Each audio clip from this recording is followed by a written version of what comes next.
It's gonna tell us when we live. Oh, it's Okay, so we live live. right now. Good afternoon, everybody. It's your boy Derek D. Wild, man, and I'm on here with a special guest, close friend of mine, National Master James Canty, and commentator for Chess.com, YouTuber. You know what I'm saying? Put out that good quality content.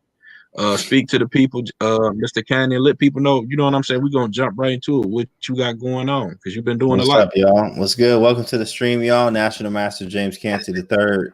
Going for GM. That's it, man. I'm working real hard. I just got invited actually to this event. They have a speed chess championship where they got the big boys playing, the GMs, the super GMs, stuff like that. So they had another one that they did not too long ago. It's called the I Am Not a GM. Basically like International Master, but it's for IMs basically, but it's spelled like I'm not a GM. So it's pretty fun, play on words.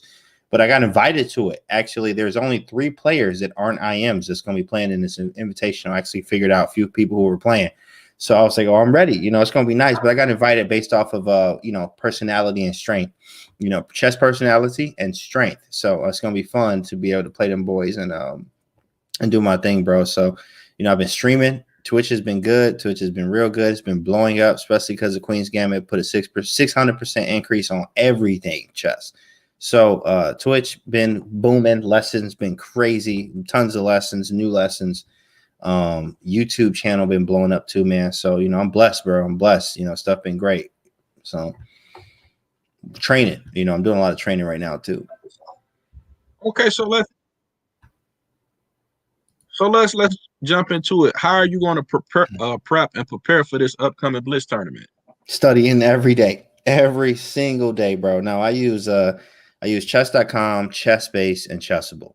So I use all 3 of those, but I'll be on there every single day, putting in the work, man. Putting in the work, studying some new stuff too. So I do got a game today. I'm gonna show you a little bit of my new stuff, and it's fun. It's new stuff against I like playing tactical stuff. And I like revitalizing, just like kind of how Dubov does, Daniil Dubov. Be playing stuff that don't be, like he just played. Who do you play? Karyakin. I did a YouTube video for chess.com commentary for Karyakin. He did a Karyakin, like he beat him. I mean, crazy line. It was a Joko piano, but he played like B4. Nobody ever seen that before in a way. It was like, how did where did he come up with this, right? Dubov does that kind of stuff. And they always be saying that's the reason why, what's up? What's going on, Dominic Johnson? What's good, bro? It's there's a reason why he's Magnus's second. And I was like, yeah, that makes sense, bro. He pushing tight for real. So he likes to play the Tarrasch defense and he revitalizes lines. So I'm into that kind of play. So I've been playing some new stuff and just looking for different ways to play that people like studying, all the time. So, but all in between that, I'm training and I'm doing a lot of tactics work, just like how I tell my students all the time. Like I'll be putting in, an hour just on openings, an hour just on tactics, an hour just on end game, and then an hour of playing. But in between playing, I analyze every game, no matter win or loss or draw. Analyze it right after, so you don't have that same mistake, or you can play better in the next one. So prepping real hard, bro. Not playing no games. I'm about to make a statement in this invitation. Okay, so that game you talking about, that's the Queen G6 game, right? The Queen Sacrifice game. This one right here. That was just played. No, that was. I'm talking about the game with Karyakin. With Karyakin, you're right. Yeah. Queen takes G6. Yeah, that Queen takes G6 game. That boy played B4 out the opening. Like, whoo, man. I mean, he makes it tough for you. Dubov does not play all the regular stuff, and he makes it very tough for you because he knows that stuff like the back of his hand because he preps it. He's a monster with that. And then I see you commentating for chess.com. Let's talk about that too. How did that come to fruition? How did you get that? Man, chess.com started streaming. Let us know. It's commentary happened from me starting to stream. When I started streaming almost 3 years ago now, almost 3 years. But when I started streaming, I had like 10 viewers, and like it's crazy thing about that, 10 followers and maybe 100 views. So now I'm approaching. I just broke 7,200 followers like yesterday. So 7,200 followers and almost 300,000 views on my channel now. But I remember when I started, chess.com was seeking streamers. It was seeking like streamers because like this was like chess was really starting to pop bigger in the last 2 years, 2-3 years. So they found me and it was like, yeah, man, cool. We'd like to have you as a chess.com streamer, but you can only stream chess.com. So I'm like, whoa, that's what's up. Cool. Yeah, I'd love to do that. So I signed up for the little streamer program. I met with some of the people in the back office kind of side. And then that was it. I started streaming, but I started taking all the events that happened in Chess TV. So Chess TV, anytime Chess TV had a gig, they would let us know, or I could book time on the Chess TV calendar. And I booked some time. And then anytime somebody dropped out, I became reliable too. Because anytime somebody dropped out, they're like, yo, I can't make my slot. You know, can I give it to somebody? And they're like, yo, who won it? I'm like, bet, let's go. I'll take the slot. So I would always be on Chess TV, which helped a lot. And just me being, you know, vibrant and like, you know, social. I'm a very social person, very positive, and like, you know, I like to have high energy. So with all of that combined and having chess and a love for the game, you know, I started doing a little bit of commentary for them. They had this I think my first event for them was like an Arena Kings or something. So maybe it was something beforehand, but I was already streaming for a while, so it was easy to talk to people and read the chat and stuff. So one thing led to another. I got the Arena Kings thing, and then now I'm doing commentary all the time for chess.com because they really like it, and it's not just like regular. So not that commentary is boring, but a lot of chess.com, you know, or literally chess commentary is just boring sometimes. Like you just sitting there watching, and they not talking in one tone the whole time. And it's boring sometimes. It really is. But, you know, I just don't make it boring. And chess is not boring to me. So it exudes off of me, the energy and stuff like that. So the rest is history, bro. So now I'm trying to do big boy events. But I got to get the title, though. So I can do big boy events, like bigger events, like world championships and this and that. And like, you know, but I need the big boy title, right? I can play at the strength, which I am now. But I'm not about to be like, I need the title to be, you know, take my commentary to the next level, too. Okay, so my next question for you is, I got two. How has you becoming, I'll say it like this, a main time go-to streamer has helped you far as chess lessons, coaching, and how did it feel to be like on the cover of Chess Life with all the streamers? Oh yeah. Well, first off, Twitch changed everything, bro. I don't like, I work for myself basically through chess. Of course I do you know, other stuff, like I trade in the Forex market, and I'm an affiliate through chess too as well. So like, you know, chess merchandise, chess books. I have not sponsorships, but like ties with some affiliates that, you know, pay nice if people, you know, buy the products for whatever that is. So, but chess lessons wise, I mean, it took off. I got lessons everywhere. I'm always have lessons. I went from, you know, charging like, you know, $20-$30 an hour to like, you know, $50 to $100 an hour for chess, because I need slots to fill, and I have slots to fill, and people want to pay that because of how I structure my lessons and stuff like that as well. But man, it changed everything. I got people in China, you know, Hong Kong, or like people in overseas. UK is a big client for me. People in Germany and Wales and stuff like that. So it's nice, bro. It literally changed everything. That's how streaming does it for you like that, because you get exposed to everybody around the world. You know, all times of the day you can stream. You know, so you always got time to make lessons.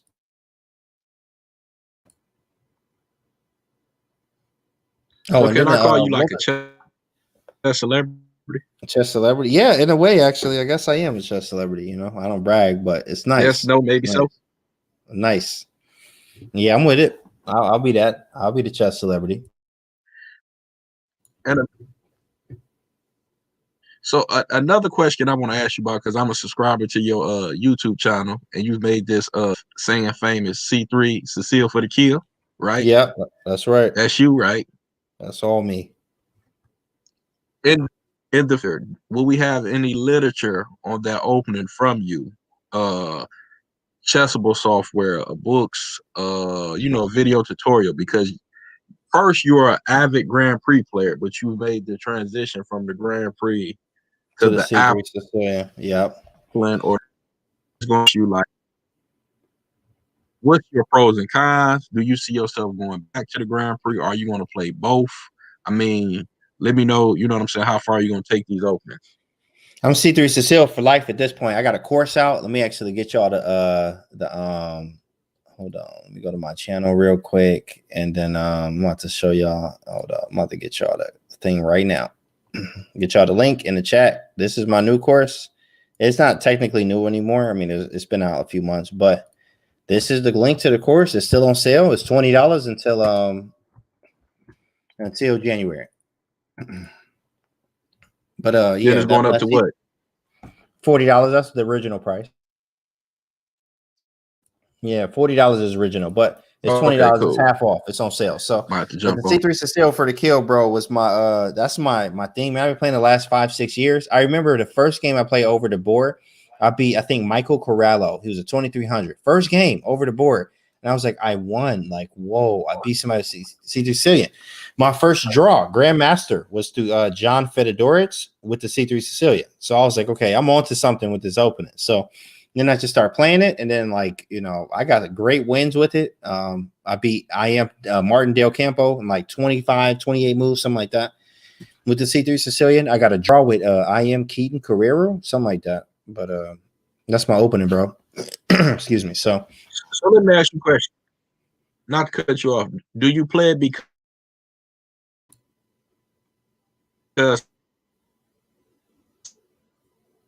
the positions are easier to play and it's easier? Say that one more time. Actually, you broke up. You cut up a little bit. Okay, my bad. I say, do you play the C3 Sicilian because it's a easy to play opening as far as developing your pieces and the plans are kind of like there at the board, or it's like more of studying? I play it more for like it's different. I'm into like different play. Like I like playing stuff that's not studied, stuff that people ain't like the Night Sicilian. They know that in and out, they can do it in a sleep, playing from the white pieces sometimes, right? So I'm not into that. I'm not trying to learn that right now. I'm trying to learn. I'm basically like my style is, of course, my favorite player is Tal, but Dubov is very well known basically on like how he revitalizes certain openings. Like nobody played a Taras defense, but he was playing it and he played it over the board, and now he got he got a whole theory book basically based off of his little Taras defense, D4, D5, C4, you play E6, and then you play C5 out to open it fast, right? So he got some nice theory on that. He even tested Magnus with it. He lost, but he tested Magnus with it. And, he has some nice counterplay, to say the least. So that boy pushing tight. But what I like to play is like, it's different. That's why I played the C3 Sicilian, because it's different. People not studying for it. And then I put a twist on it. The regular Alapin from the yellow book, it's in my bookshelf. But the regular Alapin, it's like a 600-page book, and I went through all of the pages. But there's like you see everything. You see the tactics, you see the positional play of it. I'm a tactical player, so I made it very tactical. I start putting my bishops on D3 and then hitting it with the engine like Stockfish. So it's kind of like a hybrid of the C3 Sicilian. That's why I call it C3 Sicilian for the kill, because there's a chessable course out actually right now on the Alapin, and I bought it because I was like, okay, let me compare my analysis. And certain things on the analysis was different. Certain things was on the analysis, and I was like, oh, I don't play that one. I don't play that one because the one they showed me was very positional. But I know as a tactical player, I get more chances when I hit them with this that they're not prepared for, and that Stockfish told me. So I'm gonna go with that. So I've been doing a lot of work on that. C3 Sicilian is my favorite opener. It's my best line. I got some of my biggest wins through that, and this it ain't going nowhere. It ain't going nowhere, bro. And I'm only improving it. All right, one second. I'm trying to add Joe. Dominic. Oh, Joe and Dominic. He's want to come into the stream. So you were talking about the Taraj. Wasn't Varkovian playing that too, if I'm not mistaken? Who? You said who won with it? Armenian G. You talking about Akobian? Is that Akobian? Akobian. I remember him. Oh, I remember him playing the Taraj too. That's pretty yes. I didn't know that. I know I got playing it back in the day. Yeah, we trying to let him in. Locked out. I'm trying to get him in. Yo. What up, Joe? I didn't change the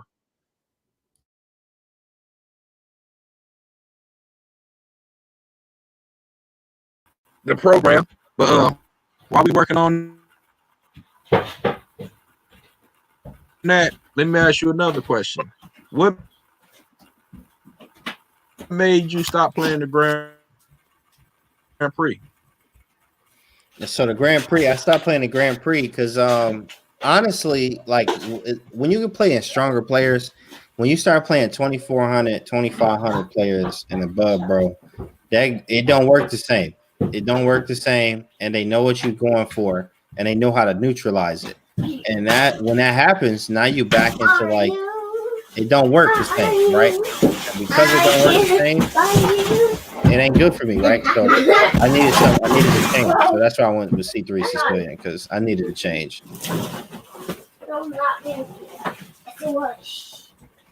Not Derek. Just not Derek gone. I figured his connection was lagging, bro. His connection was lagging. I kept telling him that. Yeah, let's finish. Let's continue though. The Grand Prix because I used to play it too. Yeah, I was getting like they neutralized my attack and then just crushed me on the queen side most. And that's it. Yeah, I was like, man, this is not like if I'm not about to be playing this like that no more.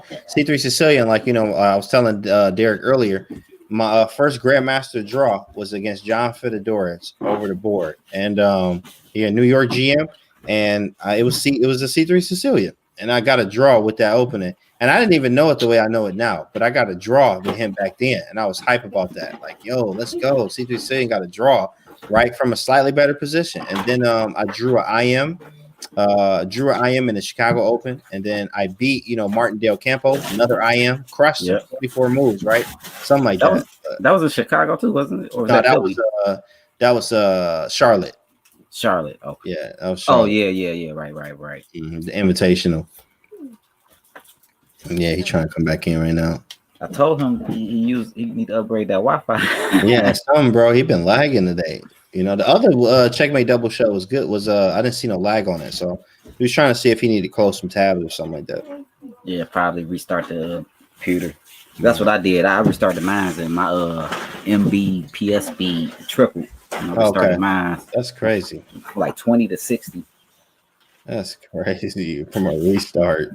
A restart, literally. And then a restart on my laptop, it takes like, I don't know, 30 seconds. Okay. To restart? Mm-hmm. Okay. But yeah, that's good that got that draw with Fedorowicz because is mine's going out now? No, he's good. That's him. He's switching the overlay thing. Oh, there we go. All right, man, I'm back. And I heard all y'all jokes. I heard all y'all jokes, boss. All y'all jokes. It's all the fun. Joe actually threw us off coming in. We had a good thing going on till Joe came in and kicked us out. Hey, when I come through, man, I be moving furniture around, bro. Right. So keep it going. I'm just picking up off, what y'all left off on. Go ahead. Oh, we was just some banter. So where were y'all at? Y'all were talking about the C3 Sicilian. I see y'all had pulled up something on the display board. Yeah, I was showing. I was about to show basically. Playing this new thing. I got some real nice theory, and when I get something, I run through it like water. So I'm hitting it every single day. Basically, I'll spend I literally take time out my day to work on this. So 3 or 4 hours out the day, I'm gonna be hitting only this every day until I learn it. Because if I don't learn it, you're gonna play it bad because you just learned it, and that's how it is. So I try to hit stuff very hard when I learn it for the first time or the first 2 times because I'm only playing FM, IM, GM all the time. So I'm trying to be prepared. So I'm hitting it very hard, right? So I got this new thing I'm playing against.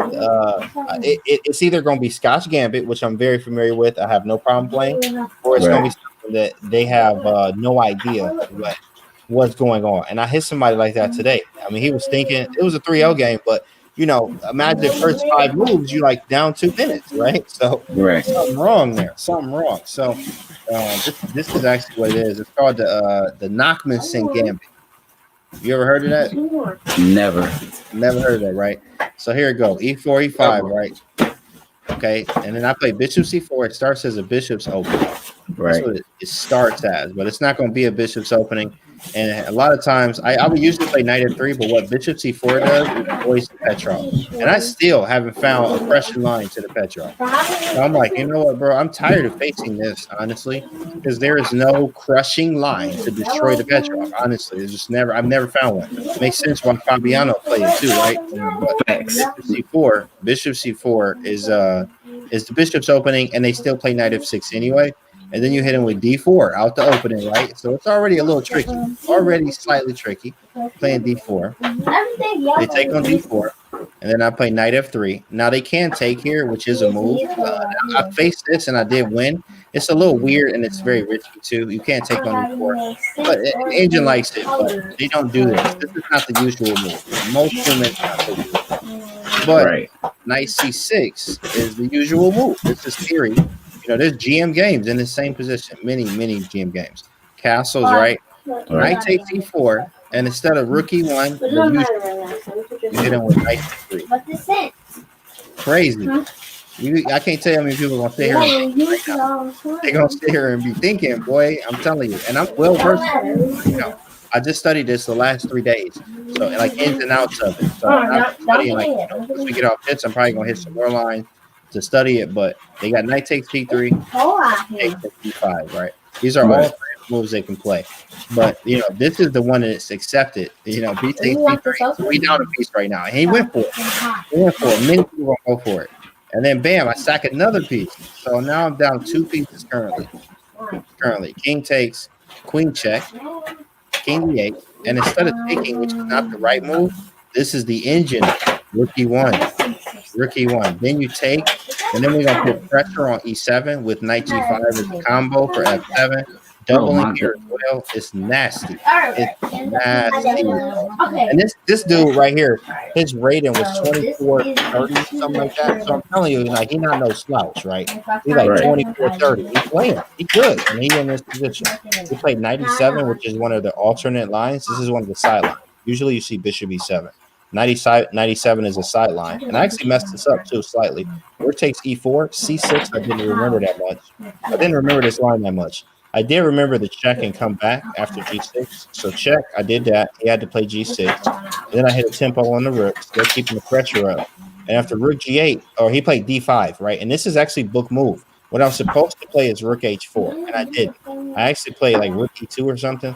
So I think rook e2 might be trouble for me, but rook h4 is the book move. And what it's supposed to be, rook h4, we still got to move the rook. And now I still got the same pressure, just sideways now. Bishop g5 going this way. So, and I'm stopping bishop g7. And it's nasty. He hasn't developed anything, right? So he in trouble. So after I play rook e2, let me see the engine right now. Oh, it's equal. I guess rook e2 was a move. Rook h4 is just better. Rook g8, and then I play bishop g5.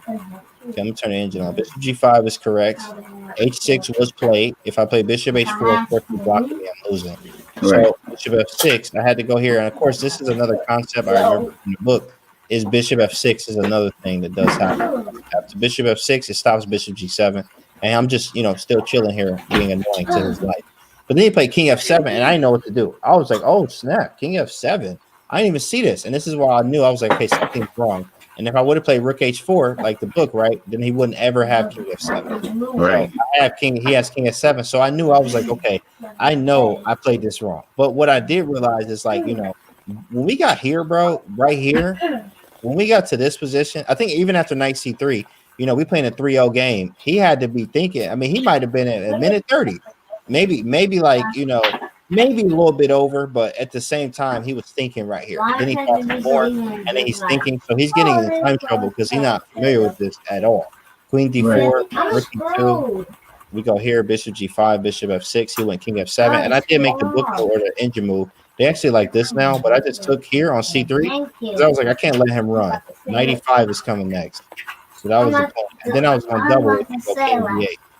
They played bishop g7, and I'm crushing. Okay, so that did work. Yeah, that worked out. I played 95 because I had nothing else to do. I had to go for this. But the engine agrees now. It's +5. I actually didn't analyze this game, but I knew after bishop g7, I had 95. Now, let me actually see. I thought this was a move. You don't need to right now, so you can just put that Oh, nasty. Knight takes g6. Boy, knight takes g6. You see this, bro? This is man. And this is a gambit, Knockmanson gambit. It's pretty strong. It's strong. And some of the theory in here, if somebody knows the theory, their king is going to end up on f6, and they got to be 100% accurate throughout it, and to only be up a pawn in the end, actually. So what's crazy is, like, that's pretty funny. They can only be up a pawn with correct play with the king on f6, right? So it was pretty fired to be able to do that. So I played knight e5, and then after he took on f6, the game was over. That was it. I took on c6, and then he played king g5. I was trying to see if there was a mate here. And I thought for a minute, actually, because I was really trying to see if I had mate. Engine doesn't see one either. I was thinking of this check. I had this check in mind, of course, just because it might be mate. But then he always has bishop f5 if I laterally check him here like this. So I was thinking of h4. So I just played queen g3. My idea was I'm just about to take the queen and take this knight. So if he play like bishop g4, which is, I even have h3, I'm going to take the queen first and then take the knight and then play h3. But the game was over here. I mean, this was out. Never had to move this rook. But it started from this Nachman Sim gambit here. It was it's some new theory involved in it. The engine approved lines. So I'm playing this now. It starts as bishop c4, natural move, knight f6. And if they play knight c6, well, then I'm just going to go into my Scotch gambit. Knight f6 here and then takes. Now I'm into stuff that I know already. So this is already in addition to what I play already. So it's like now I have something. I'm hoping that they play knight f6 so that I can play this gambit on them. And first time I was able to actually play it was today. So I played it today. And, all the games, I've been studying it the last 3 days. And I finally got a game where I'm like, well, shoot, now I can play this and do something with it. And I won, bro. Cross team. Knight, it was great. D4, knight f6, D4. Here, takes. Knight c3, takes. And what's funny is the best move right here, Derek, check this out, bro. This is the best move. King f6. Looking crazy. Looking crazy. And you're supposed to be very accurate after rook e1. And rook e1, and now you in trouble. You in a lot of trouble right now. As you should see, your king's on f6. So as a human here, you are 95% liable to make a mistake here. You're probably gonna make a mistake 95% of the time. So it's pretty cool. So I'm just memorizing, but also knowing the ideas and the structures and learning the theory for this, bro. So this was the game of the day for me. Okay, that's fire, man. That's fire. You got me wanting to look that up and all that other stuff. Another question I want to ask you, man, is are you still playing the Accelerated Dragon? I do not. I do not play Accelerated Dragon no more. I am leaking a little bit of a secret now. So whoever watches this video, I'm only going to show a little bit. But e4, c5, knight f3, knight c6. I play an accelerated Sveshnikov. I was playing this, which I'm well versed in, but now I play this. And I play this now. I've never saw that move in my life. I know. So let me ask you a question. If I played that and we played the tournament, right? I'm playing this. So if knight c6, what I'm saying is I would capture on c6, you would capture back, right? e5, bishop f4. I'm just calling out some moves. I don't know. Bishop. This is all theory. This is still theory. You're right. I'm trying to see now. I'm lost because this is still theory, bro. I'm looking at queen e2. I've been playing this for months. Queen e2, f6. Now I'm throwing in e5. Most people just castle because like you losing this pawn no matter what. So castling, knight takes e5. Now I have options, and now the book says rook e1, and I'm supposed to go. Actually, wait, hold up. I think it's h3. Something's missing. Usually castles, rook b8, and then nope, castles takes. Something's off, but rook to b8 is a move. I got to go back to the theory again. Something's different because my rook's supposed to be on b8 right now, but it's white's move. It's kind of weird. Maybe it's just rook e1, but I know rook b8 was a thing there. But I can play d6, but d5 is actually what they want you to do, and then go into this line like this, and then I'll play bishop g7. This is a way to play, but I've actually had some good games with d6 too. Like I'm just keeping the pawn. I'm keeping this pawn, bro. I'm up a pawn. I play rook b8. I use the file. And then sometimes I'll get this going. And like it's a wild position, but this is the Sicilian that people don't study. They don't study this. And this is the stuff that I become well versed in very, very nicely. Now, of course, you will get hit with this Rossalimo, which is this right here. This is what I'm studying a lot more because bishop b5. Yeah, this is the more positional stuff. So now I have to go Magnus style of how he plays it, which is g6, takes, castles, bishop g7. You may have rook e1, which is a usual. You got e5 coming. Then we play queen c7, and we kind of hold the castle. I've been making a mistake of castling fast. but you got to hold the castle just in case. There's some lines that are like h3, queen e7, d3, knight f6, bishop e3, b6, queen d2, knight h5 here, bishop h6, you play f6, and then after takes, they move the knight out, we play g5, and we're going to bring the knight around and actually do a king side attack. We could castle this way or this way, but I mean, most likely you castle it on the queen side. And this is the Rasalimo is annoying. It is annoying. I do not like to see the Rasalimo. Not that I don't care to face it. I'm not like, oh man, this sucks, right? But I'd rather see this because first time I played this, I got question marks from a master, right? And Bonafide NM. I actually played him in Millionaire Chess and I beat him over the board. So we actually cool, but his name Kevin. But he had NM, and he as soon as I played this, he messaged me in the chess.com chat and put question marks. And I was laughing because I was like, oh, you put question marks, you don't know what's about to happen. Like, I know everything that happens here. This is a tactical way of playing this Sveshnikov, a more tactical way. And people don't know. Usually they'll play f3 and h3, but you run into e5, which is the regular. But now we have a Sveshnikov where you played an early f3. So there's some problems here a lot of times. So bishop to b4 happens, and this is more a positional way to play. But I still have a lot of tactical play here. I always play to my strength. My strength is tactics, full life, right? So, I'm always looking to make it hard for them and something that they're not used to, right? Bro, look how I'm looking, because like I study chess, and like when you're going over chess, like where do you find h5 in this line? Like, I'm not trying to get in your business. It was new at Leela Chess Zero. Yeah, an engine. The humans, not the humans, don't come up with this stuff, but Leela Chess Zero actually prefers to do this kind of stuff. And if you look at other games, the Leela Chess has played h5s and a5s and all these other fives, h4s when they play in white. They play this stuff early on, and Leela Chess be cracking other engines, destroying them by playing this stuff, right? So, is there any theory on this? Like names you could look up in the database, human games with this h5 play? There is none over the board, and that's why I love it. There's none OTB. And actually, let me check ChessBase real quick. I'm gonna give y'all a quick synopsis of I'm giving y'all some gems here right now. This is how you use ChessBase. I use the $5 one online, and it's for free. I don't got to use none of the software. And then we'll go here. Let me flip it and see, because actually that's a good question. I've never actually seen if this is played ever in the database. Knight c3, h5. Click search, and they got some games in here. They got some games, but they don't have a date though. Let me see what happened. He played knight b3. e6 is not the move there, actually. I mean, I guess it is. Maybe he can play queen e6. How about this one? The black one, this one. f3, e5. That look like it transposed. Okay, that looks something. This is exactly the theory. This is exactly the theory. Ooh, and now I get to learn. I actually never looked at games on here, but this is good for me to see because, like, I have been in a few of these positions to learn. You see how black got a win here? Like, it's not overwhelming. White wins, white wins, white wins. Like this, like back and forth. White wins, 2 black wins.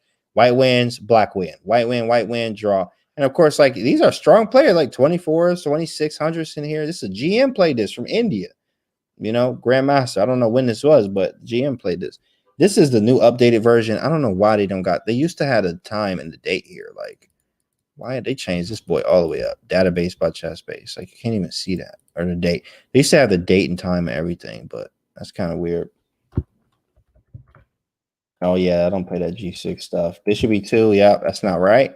How about with black here? Bishop E2, yeah, G6 is, not that it's not correct, but Leela Chess doesn't do that. Draw bishop g5, queen a5. Yeah, I am familiar here. Queen g5 is not correct. Actually, theory is queen to e5. That's the move that you should be doing based off Leela Chess 0. This one, queen a5. Oh, yeah, that's right. That's correct. Queen a5, that's right. Yeah, they play that one pretty good. It's the same dude. So this guy actually is playing this all the time. Like you see 1, 2, 3, 4, 5 games. This Indian didn't play this. I mean, like Indian 2641, nasty. I mean, he's dumb strong. And he playing it. He played it 1, 2, 3, 4, 5 games, right? I mean, that's crazy, bro. So it's good to see it. There is some games in the database. It just feels like there aren't because, like, it feels like I discovered something new.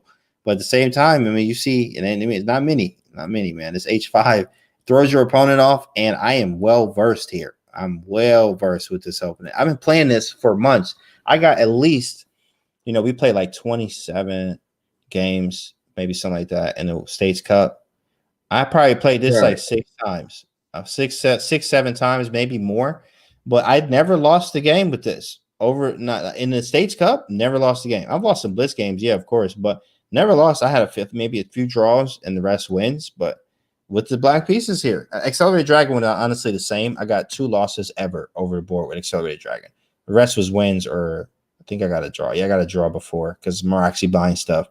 But yeah, and that's why I don't play the Accelerated Dragon much anymore because of the Moroxy bind. It's just annoying to face. And not that, if I'm playing a lower rated player in a tournament, like, 2,200, 2,100, like I'm not trying to draw, bro. I'm not trying to draw. So, that's going to hurt.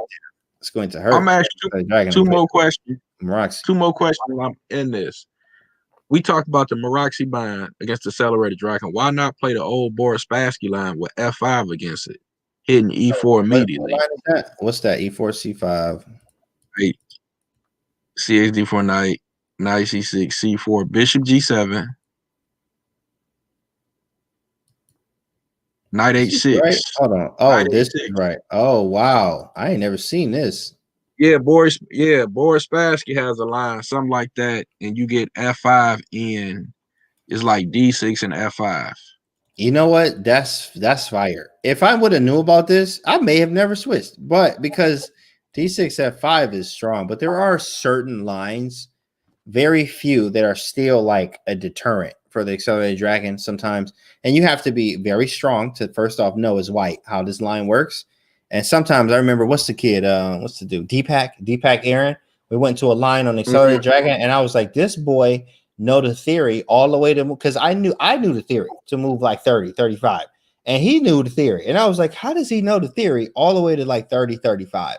And I was like, yo, he playing good. He was playing real good chess. But the Accelerated Dragon was tough. It was a tough nut to crack there for me. It was hard for me to do it. Sometimes it depends. Sometimes you have great positions, sometimes you won't. I mean, that's chess period. But not that I retired it, but I was looking for something more tactical. And Accelerated Dragon, I had a great time with it.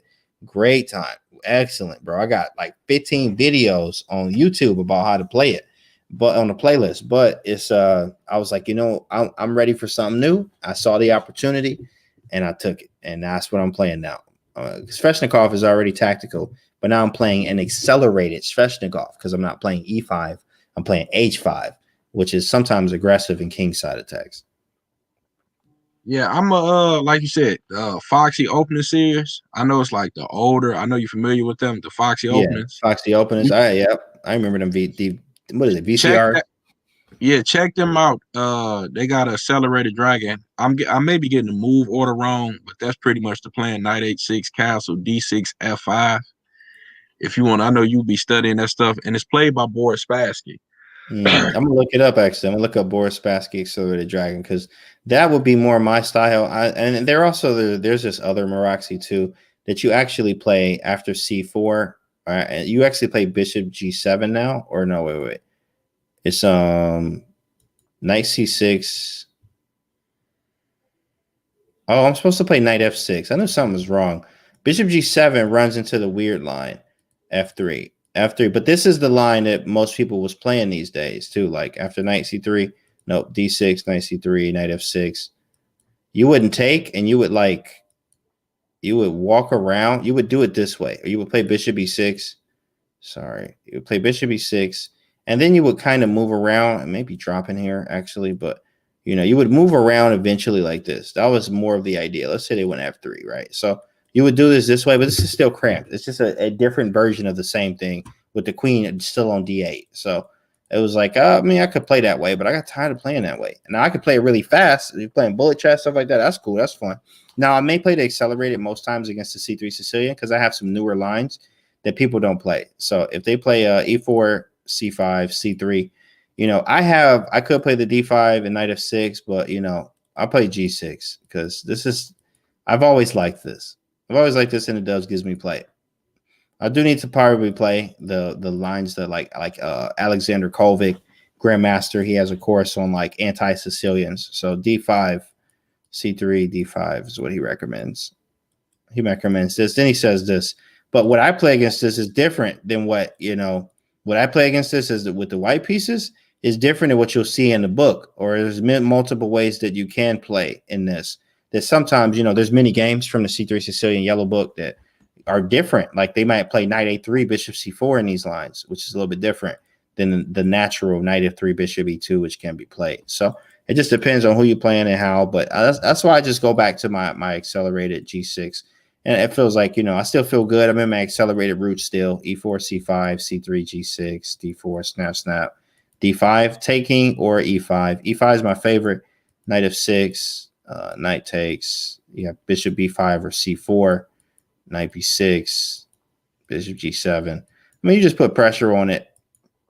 But I think, especially tournament time, when it's time for me to play big boy tournaments like World and Chicago, I'm not going to probably be playing this. I want something more aggressive. And this doesn't seem as aggressive. I'm getting an equal position, yes, but it's not aggressive. And that's what I'm into now. Okay, so I'm finna close this out, and I'm finna tell you something. Since you done shared something with me, I'm gonna share something with you. We are in the works of having a FIDE tournament. Norm tournament probably will happen in the summertime because we're working on the finances, but we are working on having FIDE rated Swiss at the new chess club, All the King's That's Men. gonna be fire. I'm with it. I already talked to Ed, Josh Pasuma, and Morrow has already confirmed. We just got I'm in, bro. Just let me know the time, right? Day and time. Let me know. Especially them boys playing FIDE. Yeah, I'm down. But this is the Swiss, the Norm. I got to get with Bradley Rogers. Me and Bradley Rogers got to sit down because he told me Bradley Rogers is his name Brad Rogers. I think it's Brad Rogers. Oh, He said it might be Brad or Bradley. He told me he's the only person in Michigan that can do the Norm tournament. Far as like that's to do with the glasses. Yeah, that's Brad. Brad, yeah, he can do everything. Yeah. So me and Ed, with the help of the Lord, we got to sit down. We got to come together, determine what's the numbers and stuff going to be, and hopefully that will be. I'll just say, I'll shoot to around like May or June. But the FIDE rated Swiss tournament, because Ed told me he could do the tournament. Because I asked him, I said, Ed, can I throw a FIDE tournament? We put a FIDE tournament. He's like, yeah. I say, I use you for example. I say, what happens if Jimmy goes 20-20? Will he get the FIDE title? He was like, yeah, no problem. So that could happen end of January. I'm thinking about the middle of January, 1st of March. I mean, February. That'd be nice. Yeah, it's right after my son's birthday too. Something like that. I'm down, bro. I need that FM. IMGM. I'm not even worried about the FM no more. I just want IMGM. But at the same time, it's nice little stepping stone. It gets to sit there. I'm gonna need that, bro. I need all that. So I'm in. So you see me, I'm announcing it now. I'm gonna work on trying to like get some players down here because I know when it comes to the FIDE ratings and the USCF ratings, the ratings drop off. So you gotta have strong FIDE rated players. So I'm gonna try to contact Rohan. I'm trying to think off my head. Rohan, a couple players from Chicago. William Settler. I don't know if he got a FIDE rating, and bring them down here for that. So I'm just giving you the heads up. Even though I know you prep and you study, you know what I'm saying, 24/7, 365.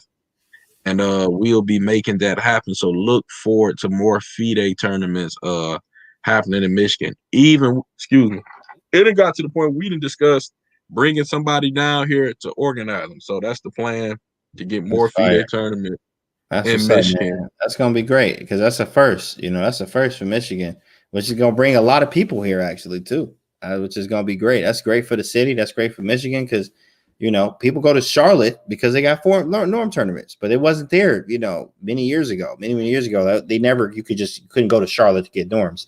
Now they got the Charlotte Chess Center. And they do invitationals like all the time, for people to go get exactly that, norms. And then they have World Open, of course, Chicago Open, but you have to go to these places. It's just good to be home and have that. Like if I stayed in Charlotte, I'll be able to hit that event every time, right? But here in Michigan, we don't have that yet. And now it seems like, that's going to be a thing, which is great.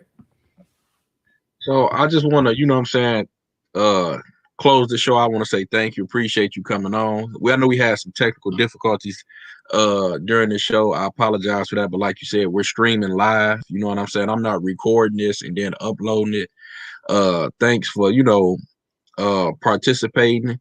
And like you said, close us out. Let everybody know what you got coming. Your Twitch handle, your stream handle, where they can find you at, any where they can contact you at. I know you're on chess.com. When you're gonna be at, back on the chess.com commentating, let the people know what Mr. Canty got going on.